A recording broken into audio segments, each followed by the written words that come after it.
What's going on, guys? My name is Mr. Hurricane, and today, perhaps the biggest news of the offseason so far has been made with the Minnesota Vikings reportedly trading Percy Harvin to the Seattle Seahawks for 3 picks.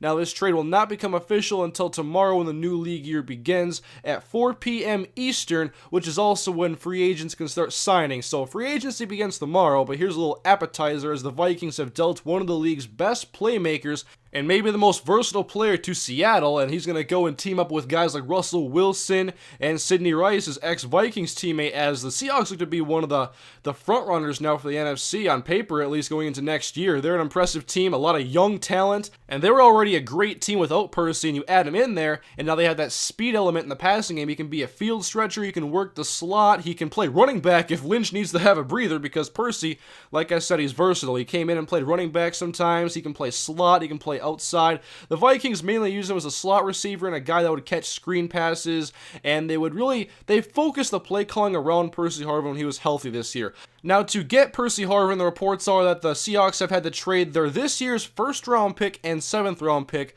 along with a mid-round pick next year in 2014. And now, me being a Vikings fan, I'm actually really excited about this because I've been ready for the Vikings to trade Percy Harvin. He had the trade demands last year. He's obviously been unhappy with his role and different things with the team. And there's been multiple reports about how he's been in confrontations with head coach Leslie Frazier. And I think it was just the right time to let him go. The only thing I thought that would stop the Vikings from trading him were that they wouldn't get a fair trade offer and they wouldn't just want to give him for scrap. But what I think happened is you have teams like Seattle, maybe San Francisco, maybe New England, and there's a good chance all 3 of those teams wanted Percy, and so the price gets driven up, and the Vikings get a very good deal for Percy Harvin, a guy who's known for being injury-prone, and I don't want to say a diva receiver, but Percy Harvin, he has his risks, and obviously Seattle has to pay him #1 receiver money. He wants like around $10 to $12 million a year, and they already have a guy, Sidney Rice, who's already getting paid a hefty amount, whom they already got from Minnesota, by the way, and so they have to pay Percy Harvin, and they also have to keep him healthy. I mean, Percy missed 7 games last year, not including the postseason, because of an ankle injury he suffered in Seattle the last game he actually played in. And part of the reason why I wanted the Vikings to trade Percy was that they won 4 games to finish the year without Percy Harvin, and I just thought that was the right time to move on. They can get some picks for him now, and they can see what they can do in free agency and the draft to replace Percy, because they don't have very many receivers under contract now.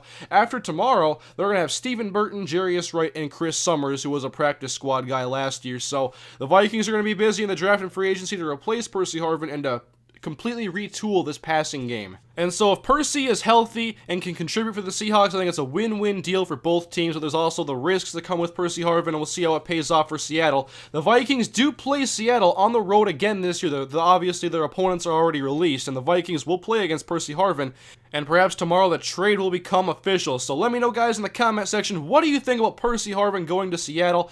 It's a big risk, but it could pay off in a big way. And how do the Vikings fix this receiving core now? They have a lot of options, especially with 2 first-round picks at 23 and 25 overall. Anyways, guys, I'll have some more coming your way maybe tomorrow with free agency beginning in the new league year, but we'll see what happens, guys. I'll see you next time. Have a great day.